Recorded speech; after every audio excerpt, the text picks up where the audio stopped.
Hello, welcome to BioTuring Cell webinar. And I would like to introduce, I am Jenny, the Single Cell Analytics Marketing Director of BioTuring. And I would like to thank you so much for being here with us today for this webinar on building a transcriptional atlas of myeloid subsets during neuroinflammation using single-cell RNA sequencing. And to keep our meeting going well, here are some general guidelines that I want you to note. The meeting is being recorded, and we will make the recording publicly available after the webinar. And all the attendees are muted. We will have a 10-minute Q&A section after each presenter finishes his or her talk. All right? And if you have any question along the talk, please leave it in the message box. If you are using a PC, the message box is located below the screen over here. And if you are using a mobile device, please tap participants, then go to chat, and then you can leave a message over here. Also, in the Q&A section, if you want to speak directly with the presenter, please raise your hand. Once again, if you are using a PC, please tap Add Participants. Then you will find the button to raise hand on the right-hand side. If you're using a mobile device, please tap More, and then tap Raise Hand, so that you can directly ask the question and discuss with the presenter. Whenever you raise your hand, our administrator will unmute you. Okay? And I'm very happy to have Dr. Sankowski to be here with us today. Raman is from Max Planck Institute of Immunology and Epigenetics. And he is currently studying the brain immune system, specifically the central nervous system associated microglia. And I am Jenny, the Single Cell Analytics Marketing Director at BioTuring. In today's webinar, Raman will share with you about his study using single-cell RNA sequencing to characterize the myeloid subsets during neuroinflammation, especially in multiple sclerosis. Then it will be followed by a Q&A section. After that, I will show you how you can quickly access and reanalyze the single-cell RNA-seq dataset of Raman's study in BioTuring Single Cell Browser. Okay, so now I will pass the mic to Raman. Raman, can you share your screen now? Yes. So, hi everyone. Okay. So, also welcome from my side, and I'm happy you all are participating in this. And it's basically a study that was mainly supervised. It was supervised by Marco Prinz, and the first author of the study was Marta Jordao. And so I'm going to tell you about my part of the study where that concerns the single-cell RNA sequencing. And we were looking specifically at neuroinflammation in mice, which is not quite multiple sclerosis, but which is the murine model of multiple sclerosis, so which you will see in the next minutes. So as many of you know, every organ has myeloid cells or macrophages that have many different roles in the maintenance and immune defense of these organs. For example, the brain has several populations of myeloid cells, and these are long-lived resident cells that enter the brain before the formation of the blood-brain barrier. And the most popular or the most well-known population are the microglia, but depending on the location in the brain, there are also perivascular macrophages, leptomeningeal macrophages, and also choroid plexus macrophages. So all these cells were basically analyzed in the last couple of years, and they have quite some differences, including different markers. For example, microglia have like typical microglia markers like TMEM119 or HEX-B, whereas the other macrophage populations have other marker, including especially CD206. So obviously these proteins are also expressed by macrophages outside the brain, but in this context, basically, you can quite well distinguish these distinct populations. And a lot was known about them, but what our study contributed to the field was the single cell profiling of these different populations, and especially how these populations behave in the context of EAE. And just as a comparison, so all these cells are long-lived, as you see. So they basically enter the brain, and then they're self-maintained throughout the lifespan of a mouse or a human.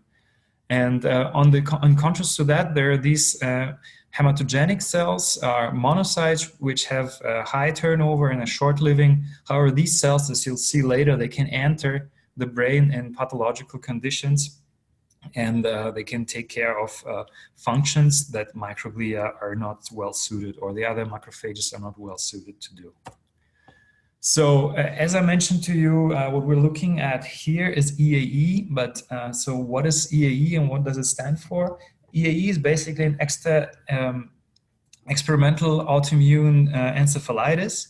That is the kind of murine model, or the murine pathology that comes closest to the human multiple sclerosis. So what is multiple sclerosis? It's an autoimmune disease where immune cells are attacking structures of the brain. And you have two main kinds of lesions.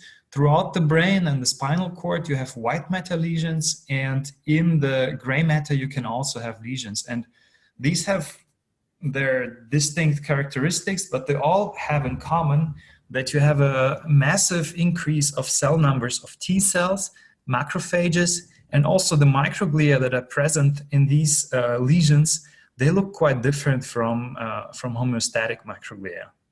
And so here you see basically the understanding of MS is currently in a way that structures of the myelin sheath of neuronal axons are attacked by immune cells.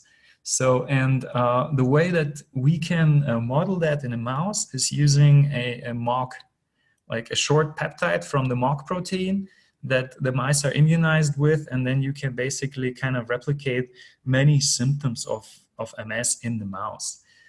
And this is how the acute situation in the white matter looks like. There are different scenarios that I'm not going to elaborate on here, but basically in the chronic scenario, what you do have is either kind of a smoldering situation where the myelin sheath of the neurons is impaired, or you have a complete demyelination, or in some cases you have a remyelination. So the disease takes, obviously in humans, takes years and years, and yeah, many people have considerable impairment due to the disease. So in the mouse situation, we do not have this long time courses. So usually every ethics committee in a normal laboratory will force you to sacrifice every mice at the latest after 25 days of induction. That's just to avoid long-term like impairment of the mice. But up to that disease, the chronic and subchronic stages of EAE, you can actually analyze quite well. So this is the graphical summary. I'm showing it to you now, and later on at the end, I will show it to you again. So as I pointed out, we have analyzed the leptomeninges, choroid plexus, and perivascular space and parenchyma. So why do we mix the perivascular space and parenchyma? It's just because there was no way to separate them. Okay, so the brain is full of blood vessels, and basically around these blood vessels, you have the perivascular space. So therefore, just don't be confused if these two things will be used synonymously. And these are all the cell populations that we discovered. Basically, we found microglia here. Microglia here, our favorite cells in the lab. Then we found here the CAMs, which are the CNS-associated macrophages, DCs, granulocytes, monocyte-derived cells, and lymphocytes. So as you know or might know, our lab is focused mainly on myeloid cells. So this talk will mainly deal with these three populations. So if you're interested in the other ones, you either will have to kind of analyze the data yourself or check in the paper. So I'm not going to talk much about these other populations right now. And what we have found basically is that in the parenchyma, so microglia here, in the disease-associated microglia, so DA stands for disease-associated, we have a downregulated of a number of markers, including TMM119, P2RY12 in microglia. Then we have some stable genes that basically are unchanged from the homeostatic microglia to disease-associated microglia. And we have MD1, for example, the gene Li86 that is being upregulated in EAE-associated microglia. On the other hand, we found, so all these CNS-associated macrophages, they were actually fairly similar in their kind of gene expression profiles and also in their response to the EAE independent almost. So the choroid plexus was a little special, but especially leptomeninges and perivascular space were quite similar in their response to EAE. And what we all found is basically that these markers, CBR2, LIVE1, MRC1, are downregulated in a disease-associated situation, while MS4A7 is stable, and CD74, which is an MHC class 2 associated gene and protein, so this is upregulated in the disease situation. Okay, so now we're already getting in, and I'm showing you, first of all, the figure 8, so that just all of you have some kind of impression what a brain, so in this case, this is part of the spinal cord of a mouse, looks like in the EAE situation. First of all, what you see is demyelination. So this is an LFB pass staining, which would stain myelin. And here you see this white spots, basically a complete loss of myelin and a loss of tissue, and these purplish spots, which basically indicate demyelination. So usually LFB pass would all look like this turquoise, basically, and not like this purplish color.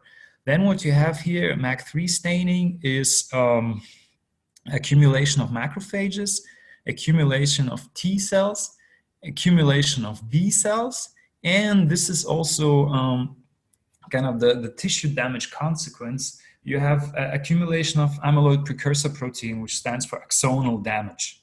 So these are basically all markers of severe immunological brain damage or CNS damage. And what you see here is a clinical score that is associated with these changes. So the symptoms usually in the mouse start 10 days after immunization, and the peak is around 16 to 18 days. And then up to 25 days when we have to sacrifice the animals, the disease gets slightly better, but they're still heavily impaired. And this is the EAE score. It's a well-defined score that mouse are assessed for their pathology. So the method that we have used for the single-cell RNA sequencing was CellSeq2. This was developed by the Tenai lab, and it's very well published and a well-established method. It's a 3' based enrichment method where you enrich the 3' regions of mRNA, and so this way you try at least to amplify gene coding, protein coding RNAs. And this is then done in paired-end sequencing, so that on one read, you have all these barcode information, so you can in silico deconvolute where the cell came from. And on the other read, you have the basically the gene information to find what gene was, from what gene this read was generated. So in order to kind of save costs and make the streamline the system, my lab, the Prince lab, has collaborated quite strongly with the lab of Dominic Gruen at the Max Planck Institute here in Freiburg. And this is a recent paper from a Nature Methods paper where the whole the race ID 3 algorithm that we have used for this paper and the whole method is described quite well. So I would refer you to that if you have any detailed questions regarding the method.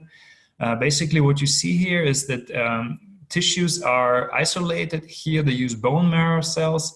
We're using brain cells. So there's ways to basically homogenize the tissue and make a single cell suspensions. Then you FACS sort them based on different markers. For our purpose, we have used CD11b and CD45. And these cells are then being sorted into 384 well plates with 1 cell per plate. And then we have used a semi-automated procedure to do library preparation. So this is a mosquito robot, and you can do quite a number of cells per day. So here they say it's 8 plates per day. I've usually gone with 4 to 6 plates per day when I was processing these plates. And then the library preparation, sequencing, and so on was quite standardized with standardized scripts. All right, so now back again to this T-SNE representation. So for those of you who are not very familiar with single-cell RNA sequencing, all the data sets are basically visualized using a T-SNE map.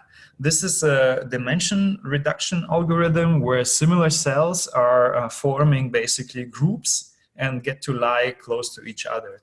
So indeed, when you look, you have these groups of cells that represent microglia, CAMs, DCs, granulocytes, lymphocytes.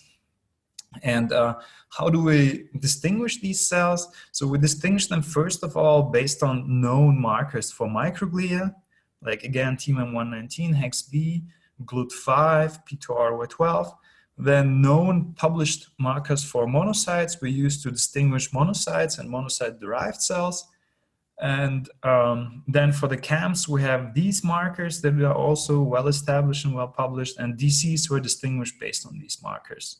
So up until here, we basically had kind of a sanity check through what is known. And then from here on, we went to discover what is actually happening in the EAE situation. So first of all, you can see quite well. So here are the different stages that we looked at. So homeostasis were basically just immunized or naive mice. So these mice had very similar transcription profiles. So those cells basically laid together on the T-SNE map. Then we looked at the preclinical mice, which is day 8, before the symptoms start coming. Oops, and I'm sorry. Then we looked at onset, which is basically when the symptoms are just starting, and peak, which is you've seen around 15 to 18 days after injection. And the leptomeninges, parenchyma, and choroid plexus, you see there that there's quite some difference between those cells. Of course, I have to tell you that usually kind of healthy states and disease-associated states, they don't lie on different corners of a T-SNE map, but they rather form a gradient. So they're like in neighboring regions, because they do change dramatically, but it's not like they turn into some kind of wild monster cells. So they still maintain some properties of the homeostatic cells. Okay, so again, these are the different regions, cell types that we looked in these compartments. And so let's just dive right in. Let's start with the leptomeninges. Okay, so before that, again, I'm just gonna summarize to you the different disease populations that we've seen.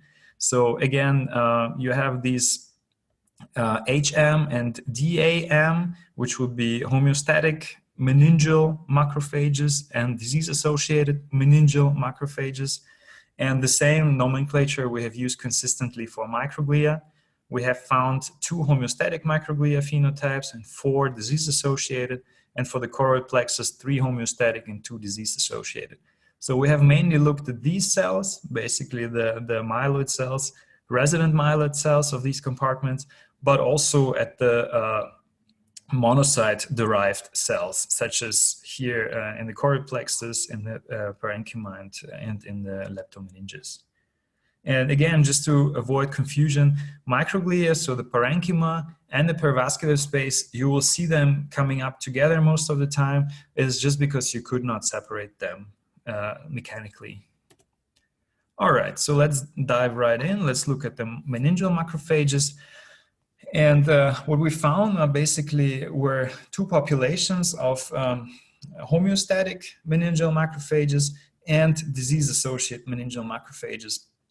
So there were a number of genes that were downregulated in the disease situation. First, you had, like, for example, LIVE1 was significantly upregulated in a healthy and downregulated in a sick, and in the sick disease-associated situation, whereas CCL2 or CD74 were quite upregulated in the disease-associated situation. So this is kind of important because what you have there is a kind of an increased secretion of chemokines, so just to attract other immune cells, and antigen presentation, so that immune cells that are arriving, they're basically being shown the antigen to kind of start an immunological response. We, of course, validated everything, and as you know, in the disease situation, you have lots of infiltrating cells, so it's really difficult to distinguish which cells were there from the beginning and which cells came in, and we have used a neat trick here. We have used a mouse line that has a inducible tomato transcript based on the presence of the fractalkine gene. So this method, these mice are basically helping you to label mice with, label the resident, CNS resident populations, but not the blood-derived blood populations. So what we looked at here are only the tomato positive cells. And what we could see basically, for example, as for LIVE1, in the naive situation, you have it expressed in the red cells and the tomato positive cells, whereas it's being downregulated in the peak situation in the EAE mice.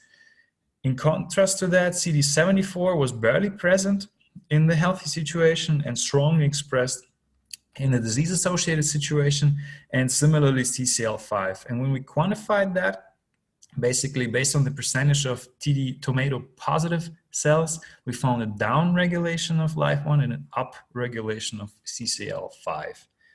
So then we went on to look at perivascular macrophages. So these are the macrophages that are brain resident and that are placed around blood vessels of the brain.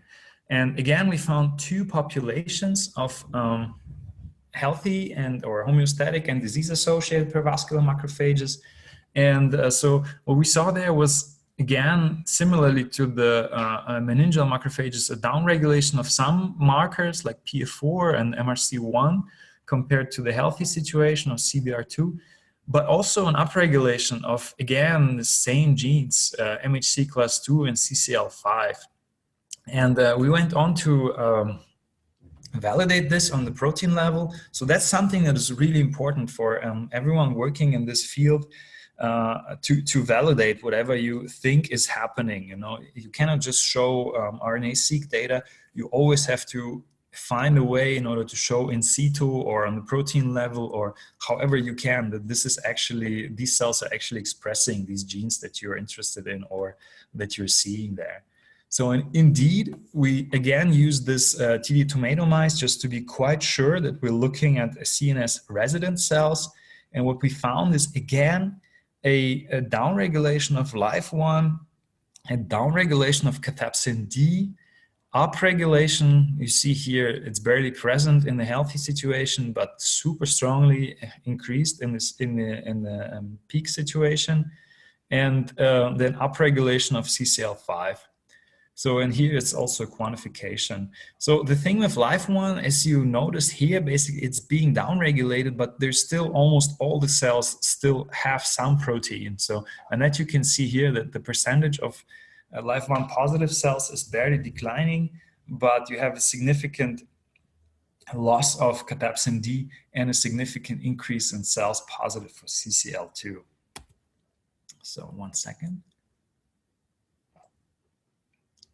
And the last compartment for the CNS macrophages that we looked at was the choroid plexus, and in the choroid plexus there was quite some heterogeneity. This may be due to the fact that the choroid plexus is the only region that in the homeostatic situations already exchanging cells with the blood, so they're being enriched by blood cells. And but what you saw there in the disease-associated situation is these blue cells. There is again a downregulation of some macrophage marker like MRC1 or CBR2, and an upregulation of other markers that you can see down here, which would be IL-1 beta or again CD74.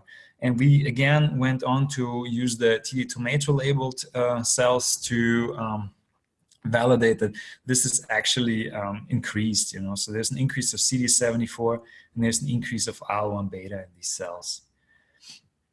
And as for so here you see there were two populations of disease-associated choroid plexus, and the one population had different markers, including S100A9, and the other population had a number of markers, which already some we have seen before, MHC class 2 here, H2AA and H2AB1, and CD74. So you see, even with these disease-associated cells, there's heterogeneity, and these cells are different. So, and future studies will have to look into these situations and look what is happening in these cells and how they're contributed to the disease and how they can be leveraged therapeutically. Right, so in the next thing we looked at were the microglia. So why do we look first at the kind of the interfaces of the brain and then go in the parenchyma? It's basically because the infiltrating cells that go into the brain have to pass the perivascular space, they have to pass meninges and so on. So therefore we focus on them first and we go from the outside into the inside. And here we're like in the brain where it's happening. And we see quite some heterogeneity of microglia. So first of all, we have two distinct populations of microglia here in the healthy situation, and then four different populations in the disease-associated brain. And there, what you first see is a like downregulation of different markers of known markers of microglia. It would be GPR34, P2RY12, P2RY13, Siglec-H, SAL1. So all these genes are being downregulated, and some genes, again, are being upregulated. And here for the validation, we went for Li86. This is MD1, and you'll see it on the next slide. So, and this was one of the genes that was significantly upregulated in the disease situation. And you see, so these markers here, P2RY12, TMEM119, SEL-PLG, these are markers kind of that are associated with homeostatic microglia, right? So the healthy one. And these markers are almost gone in the disease situation. What you have is upregulation of other markers, including Li86. So how about the validation? So here on top of the panel, you see the naive situation. So basically a control brain, where you have lots of SEL-PLG or CD162, lots of P2RY12, TMEM119, and of course Spark and IBO1. So you barely find any Li86 here, right? It's barely present. But when you have a diseased brain, and many of you have this knowledge and know that there are lesions in the MS, in the EAE and multiple sclerosis, which we abbreviate with L, and non-lesions, so regions that are around lesions. And we found that in the lesions, you have almost a complete loss of P2RY12, you have a loss of TMEM119, and in the lesion, you have an increase of Li86, which is not present perilesional. But in the non-lesion side, you again have lots of the other TMEM119 and P2RY12. And there are, of course, some markers in the microglia, like Spark, which are present in the lesion and in the non-lesion side. So, and then, as you've seen, there are three different populations of microglia, and like DA-MG1, so this, sorry, MG2, this disease-associated population 2, had upregulation of CD74. So we could find this in the lesion. Then, and from there, we found like cells that express CXCL10 or CCL5. So all these markers, you see there were cells that were high on CD74, cells that were high on CXCL10 or CCL5. And we found these, the expression of all these genes in all these populations, but at different levels. So this seemed to be some kind of spectrum of microglia in the disease situation. So, and then again, which markers were stable between disease and healthy microglia, and OLFML3 as PARC-C were present throughout all the cells. And here's the the quantification of that. So next thing we looked at were the monocyte-derived cells that are basically not present in a healthy situation, neither in the meninges nor in the parenchyma, but that arise with EAE. And then there were quite some heterogeneity in those cells. So in the first MC1 and MC2, for example, they looked quite a lot like Ly6C high monocytes. So they have Ly6C and CCR4 and FN1, CD44. The populations 2 to 3 to 4 had MERTK, which is the macrophage marker, and the population 4 looked quite a lot like a perivascular macrophage or like a meningeal macrophage. So they looked quite similar to the brain resident macrophages, but they still had markers like CCR2 and Ly6C that showed that they were not derived most likely from resident cells. And then interestingly, and this is quite relevant also, MMC5 had upregulation of these DC markers, so that we found that these cells, the population MMC4, looked a lot like monocyte-derived macrophages, whereas these are as close as you can get to MODCs. So, and here we used different, we validated this with, again, with TD tomato line, and we found that here you have TD tomato positive cells that have CD206 and TD tomato negative cells, so infiltrating cells that also have TD206, so which would be basically this population, cells that came from the outside. And as for these MODC cells, kind of you can find cells that have CD11C and CD209A colocalization. So this is just, again, a protein validation for this. When you look at the perivascular space and parenchyma, you again had the similar picture with several populations present, and the populations 1 and 2 looked quite a lot like Ly6C high monocytes.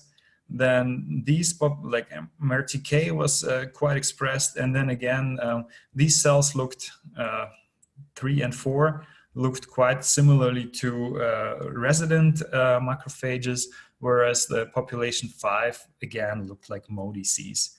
And that again, we validated using a different marker cell, marker mouse line, were all CCR2.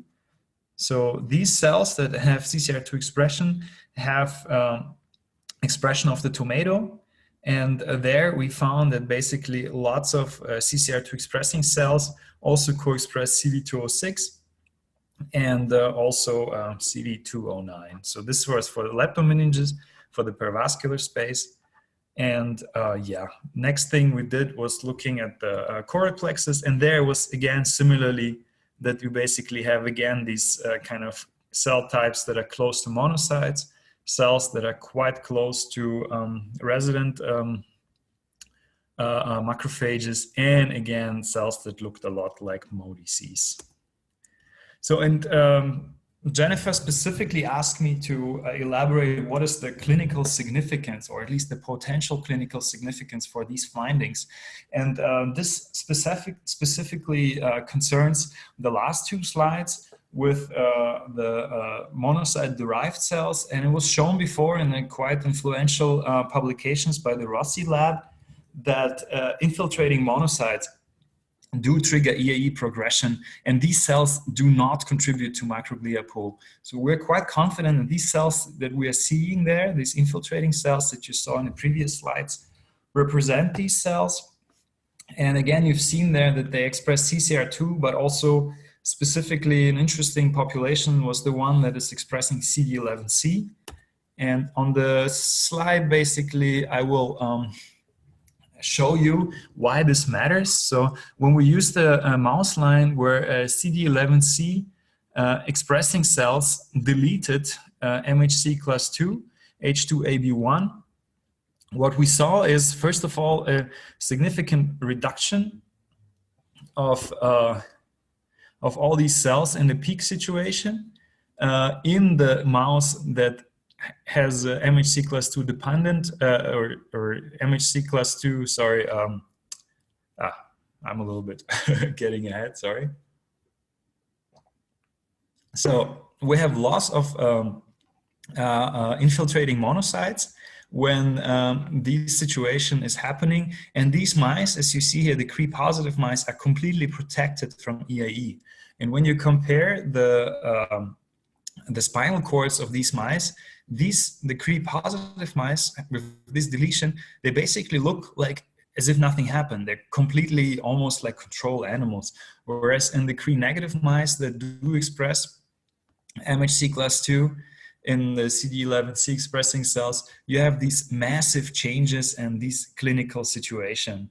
And when, just to show you that these mice don't have like some kind of other deficits and are protected, when you inject these mice with encephalotogenic lymphocytes, they do develop EAE. So this is quite interesting, and we are quite confident that these specific cell population of these potential MODCs or DC-like cells is the one that is at least responsible for the onset of the disease.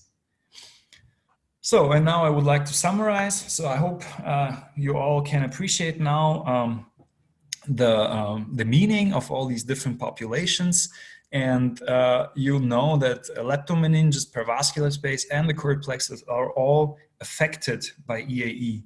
And this is very important to know because these are the entry gates into the brain. So we have to study them. We have to know what's happening in order to be able to help these people that right now basically do not get a cure for the disease. And these are the markers that are being lost or that are being maintained or that are being upregulated in the disease situation. And in the CNS interfaces, we see that MHC class 2 associated genes play quite a role because they're being upregulated in the sick brains, whereas the other homeostatic genes are being downregulated. So I would like to thank, first of all, of course, the Prince group. We're wearing all these funny hats. These are Black Forest hats. And then many thanks to Dominic Grün and his group. These are all great guys, great atmosphere of curious people, of interested and open-minded people, and we have been pursuing and we are still pursuing very ambitious projects, and it's super exciting. And these are other collaborators, and thank to all of them. So if you have questions, I would love to take them. Okay, thank you so much, Brahman, for your valuable sharing. And everybody, it's time for the Q&A section. Once again, if you have any question, please chat. Please leave a message in the chat box, or you can raise hand to directly ask the question and discuss with Brahman. Okay, looks like we have the first question. Hip, can you help me administrating this Q&A section? Sure, Jenny. So let me read the question. The question from Trailer. Slide 19 looks very different from the first slide you show at the very beginning. can you explain again about these figures? So he's asking basically slide 19 and first slide. Slide 19. Ah, this one. Yeah. So exactly. So the first slide that I'm showing here, these are basically mice that have a Cre deletion in the fractalkine expressing cells. So like in the resident macrophages and microglia.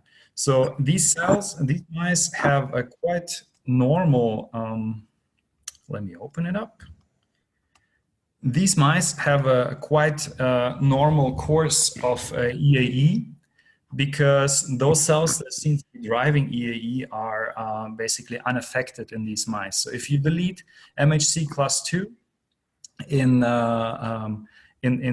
brain resident cells, basically that doesn't affect the disease course at all. And if you have definitely figure 8 is this figure where I took these panels from. If you go into the paper, there's more information for that. So whereas the slide 19, when we go all the way to the end of the here you have these when MHC class 2 is deleted in CD11C expressing cells. So these are cells that are infiltrating into the brain, and what you see in these mice that are basically that they're completely protective. So the red one are the Cre positive mice, whereas the blue ones still have, the Cre negative ones still have a normal course of EAE. And here, this is what a normal spinal cord would look like. And these are in the Cre positive cells, whereas in the Cre negative, you have basically a complete, it's like a war zone, you know, there's nothing the way it used to be. Yeah. However, if you give these mice encephalotogenic cells, you can have them, you can cause the disease in those mice. So they're not completely protected, and it seems like you can still cause a disease. But here, when you don't have these disease triggering cells, apparently, or cells that are likely to be triggering the disease, you protect the cell and the mice. I hope this helps.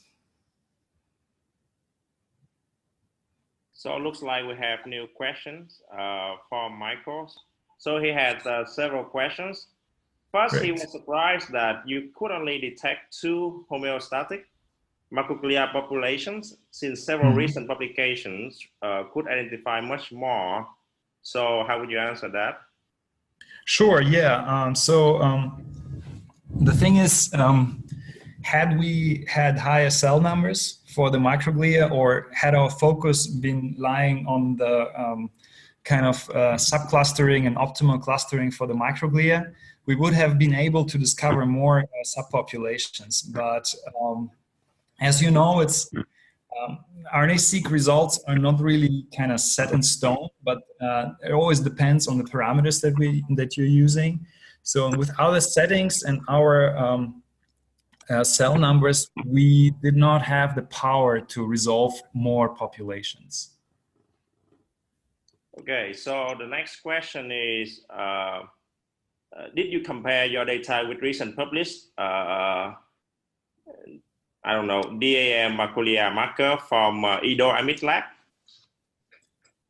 Sure, yeah. So the microglia look quite similar, and also the perivascular macrophages look quite similar between both data sets. Yeah, and also there was from 2016, I think, from the Linnason lab, like an overview of brain cells, and it's quite consistent across all 3 data sets. Yes.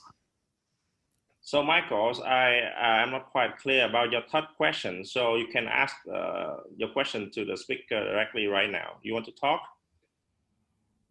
Hello, Michael. Hi, everybody.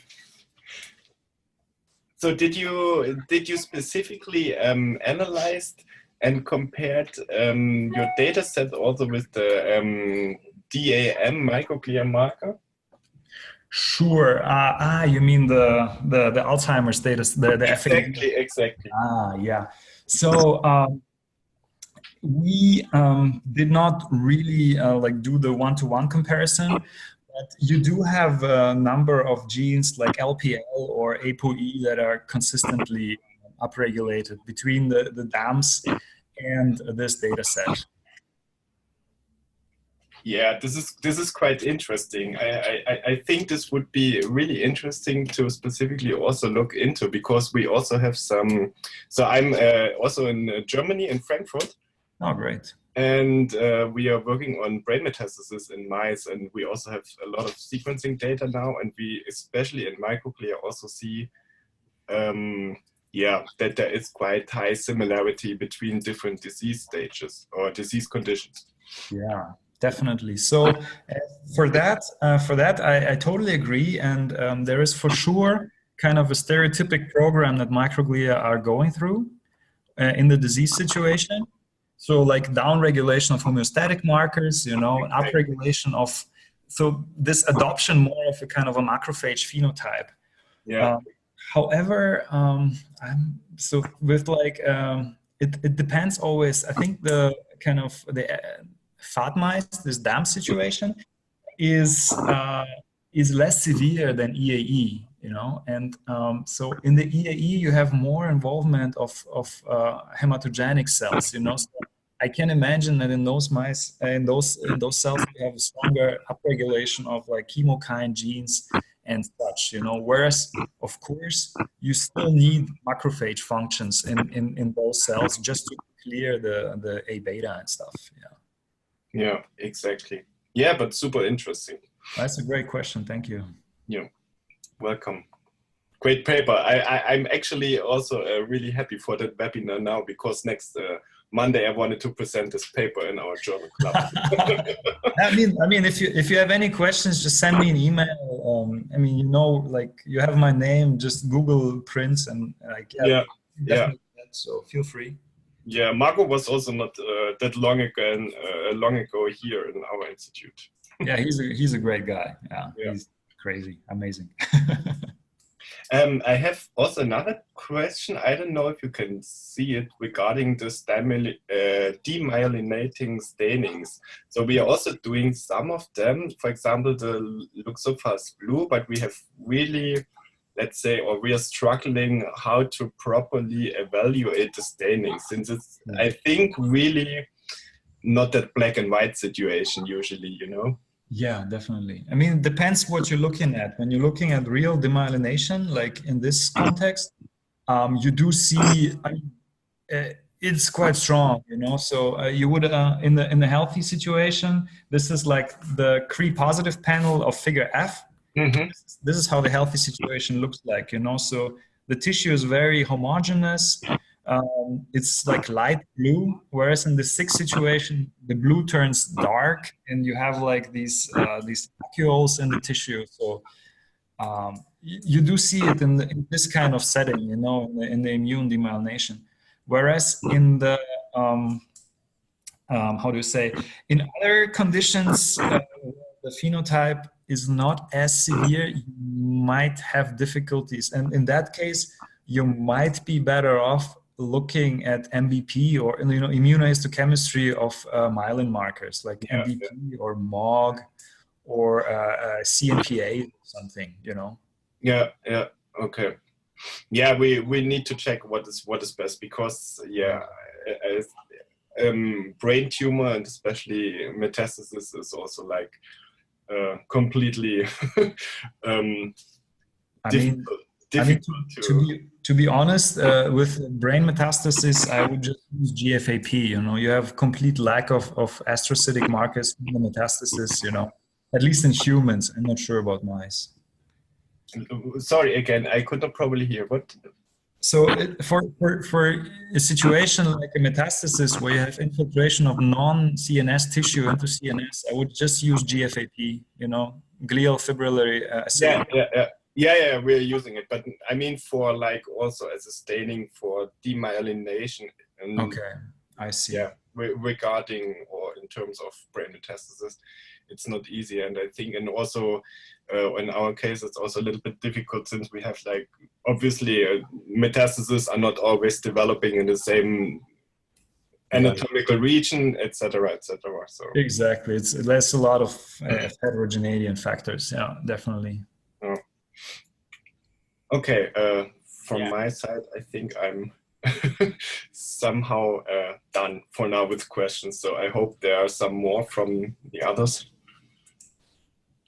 Yeah, so for those who still have questions, you can unmute yourself and ask your question directly to the speaker. Otherwise, we will go ahead with the talk of Jennifer. So yeah, please go ahead if you have any question. Please. Not from my side. I think most of the things are fine now. Thanks a lot. Thank you.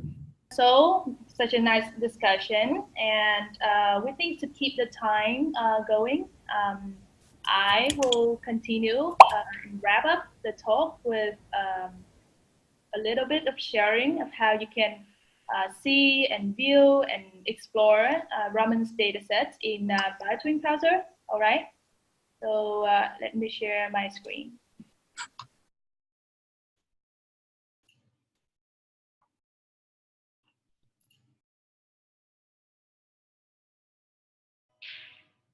Okay. So for anyone who hasn't heard about BioTuring Browser, this is an analytics package aiming to cut down the time and computational resources for exploring the published single-cell sequencing data. And in BioTuring Browser, all you need to do is to browse for the datasets and explore the visualizations and perform the downstream analysis right away without having to process raw matrix files or FASTQ files. And all can be done on a standard laptop. And with BioTuring Browser, you can even view and reanalyze really big datasets on your laptop. We have recently indexed the mouse organogenesis cell atlas with more than 1.3 million cells. And we are now looking at the 1.3 million cells interactively visualized in a 3D UMAP. Okay, so let's take a look at Raman's dataset in BioTuring Browser and how we can explore it.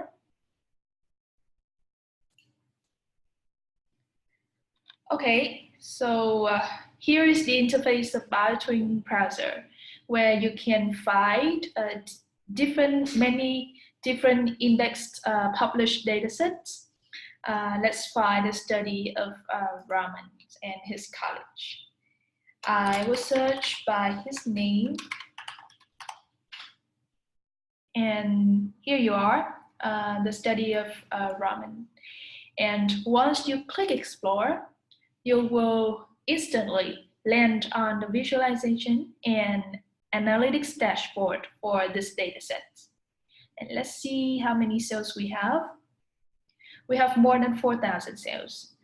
And they are from 4 different tissue compartments, which are the perivascular space and parenchymal, leptomeninges, choroid plexus, and the blood.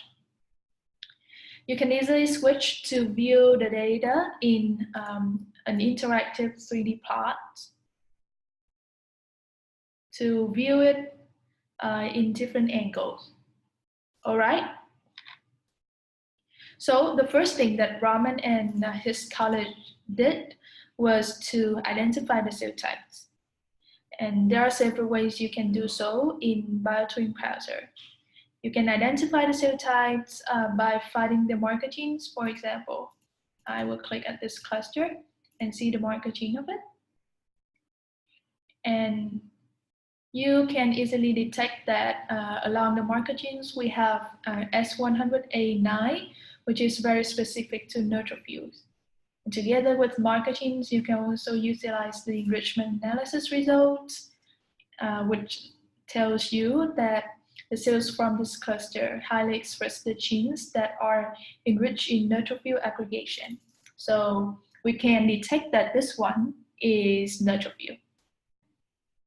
All right, to identify the cell types in Raman's dataset, you are also supported with real-time cell type prediction, so that every time when you circle a cluster, it will show you within just seconds the cell type of that cluster. And in this example, we have neutrophils because the cells highly express this marker gene. And I want to note that the knowledge base for cell type prediction is currently optimized for immune cells and brain cells. If you are interested in exploring other data sets involved with other cell types, or you have your own knowledge base for cell type identification, then you can easily customize that in BioTuring Browser. Also, the other way you can do to identify the cell types is to query a marker gene's expression in this box. For example, I will look for the CAM with this marker gene, which has been mentioned in the study, and here is the CAM. But you also have the dual mode to look at two marker genes at a time. For example, I will look for microglia with transmembrane protein 119 and cyclic H. So you can see that the cells in yellow are the ones that highly express both two genes, and those yellow cells are microglia. Besides cell type identification, you can take a level deeper into any cell types and see the substructure inside. For example, I want to see the substructure of the CAM cluster. Then I just need to click at CAM and click subclustering. And after that, the software will show you the subclustering dashboard of that cluster. And here it is. Similar to the main clustering plot, you have an option to find the marker gene for each subset. And you can also color the subclustering plot by K-mean clustering result. Here I color them with K equal to 3 so that I can see the 3 subsets mentioned in Roman study. And of course, if you click on this cluster, you will get the list of marker genes. And you can easily notice that the top 4 marker genes reported in the software are highly consistent with the marker genes of subset number 3 of the CAM mentioned in the study. Okay, so let's get back to the main clustering plot. Because the study sequenced the cells from 4 different conditions, you may want to compare the cell type composition between those. And to do that, you need to color the plot by condition and just click on a condition that you want to look at the cell type composition and view the composition by cell types. All right, so this is the cell type composition of naive. And the interesting thing here is that most of the cells in naive are microglia and CAMs, right? But if you look at acute, the peak period of the disease, then you can detect a large proportion of monocyte-derived cells and also T lymphocytes. Now I will go a level deeper and compare the microglia in naive and acute. I want to compare microglia between naive and acute. And just click Run Differential Expression Analysis. And here's the result reported by BioTuring Browser. You can split the view to split out the cells from acute and naive. And also on the right, you have the volcano plot of significant genes. Underneath, you have the list of significant genes also together with the fold change and p-values. And on the left, you have the box plot of gene expression. And you can easily see that in this list, we have several genes already reported in the paper, like GBP2 or H2Q5 or CST3, CCL12. Those are the genes that have been reported in a Raman study. But together with that, you also have several other genes to look at. And that's how you can easily reanalyze and further explore the data set in BioTuring Browser. And if you're interested in trying it out, then please go to BioTuring's website and download the package. All right, so that's it for BioTuring Browser. And if you have any questions, please send the questions to us at support@bioturing.com. And we will send you the recording and the slides right after this. Thank you for joining us today for the webinar and have a nice day.